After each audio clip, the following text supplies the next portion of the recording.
কে তবুও ছানাটা তো মেয়েটা লম্বা লাগে। মেয়েটা লম্বাই তো মারা যদি আবার একটু ফুট খুলে দিত অন্য রকম লাগে। অনেক লম্বা।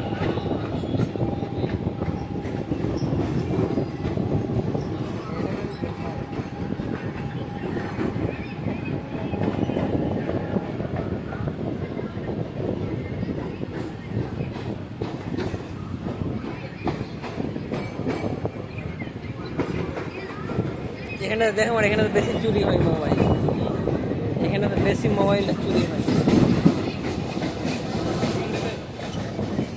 এই রাস্তাটায়। ফাঁকা মারা এন্ডে কে করবে এন্ডে চুরি এন্ডে ফাঁকা। এখন না রাত্রে বেশিটা হয় না। তো তুই ধর এবার ধরে নিয়ে যাচ্ছি কিংবা ঘেটে ঘেটে যাচ্ছি, হাতটা এক ভটকান দিয়ে দিলেও পড়ে গেল ব্যাস। এত করে হেলান না কেন হেলান ভাই সে আর হইল মোটর ভাই আর একবার হইল কি রাকেশ মোটর লম্বু রাকেশ মোবাইলটা চুরি হয়ে যেত তো ওই মোবাইলটা কিনলো না ও। এর এই যে ঝড় ছিল